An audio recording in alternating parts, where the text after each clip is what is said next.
तहसीलदार बार्शी तथा सहाय्यक निवडणूक निर्णय अधिकारी बार्शी बोलतोय। दिनांक 20 नोव्हेंबर 2024 रोजी आपल्या बार्शी विधानसभा मतदारसंघाकरिता एकूण 73.10 इतकं मतदान, उत्स्फूर्त असं मतदान आपल्या मतदारांनी केलेलं आहे आणि बार्शी विधानसभा मतदारसंघाकरिताची जी मतमोजणी आहे ती उद्या दिनांक 23/11/2024 रोजी शासकीय धान्य गोदाम उपळाई रोड बार्शी या ठिकाणी होणार आहे। मतमोजणीच्या अनुषंगाने प्रशासनाची जी तयारी होती ती पूर्ण झालेली आहे।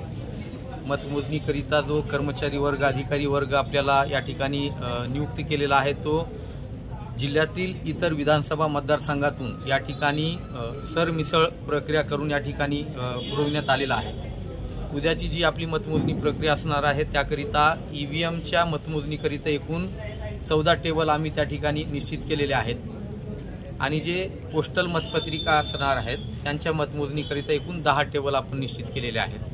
सकाळी 8 वाजता सर्वप्रथम पोस्टलची मतमोजणी प्रक्रियेला सुरुवात होईल। 8:30 वाजता पोस्टलची जेव्हा सुरुवात झाल्यानंतर अर्धा तासाच्या नंतर 8:30 वाजता आपण ईव्हीएमची आपली मतमोजणी प्रक्रिया सुरू करणार आहोत।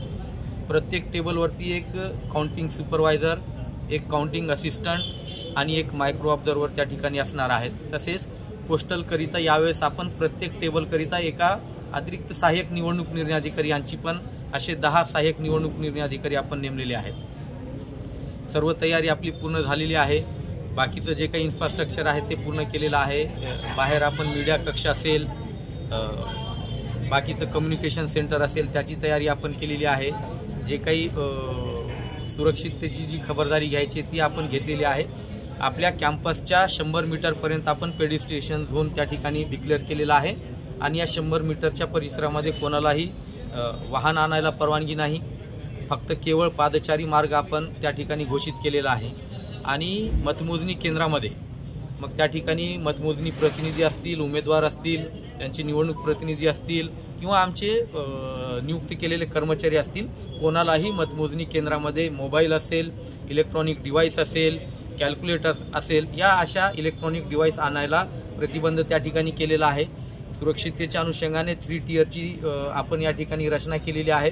100 मीटरवरती आपले लोकल पोलीस असणार आहेत। गेटवरती आपल्याकडे SRPFची आपण त्या ठिकाणी नियुक्ती केलेली आहे आणि स्ट्रॉंग रूमच्या आतमध्ये ज्या काउंटिंग हॉलमध्ये ज्या ठिकाणी आपण प्रवेश करणार आहोत त्या ठिकाणी CRPFचं त्या ठिकाणी बंदोबस्त त्या ठिकाणी असणार आहे।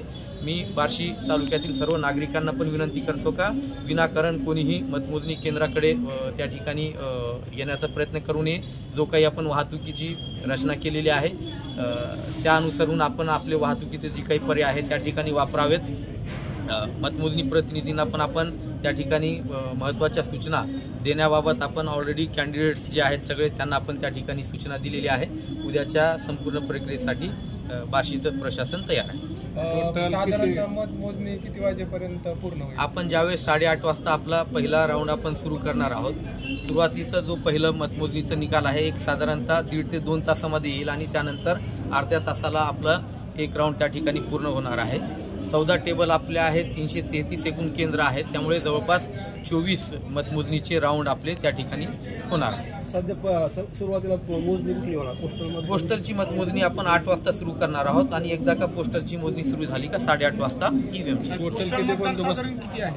पोस्टलचा आकडा किती आहे? पोस्टल आतापर्यंत आपल्याकडे 3470 मतपत्रिका प्राप्त झालेल्या आहेत आणि जे ETPBS आहे सैनिक मतदारांची उद्या 8 वाजेपूर्वीपर्यंत आपल्याकडे जे येतील ते आपण घेणार आहोत। म्हणजे जवळपास 3500च्या जवळपास आतापर्यंत आपल्याकडे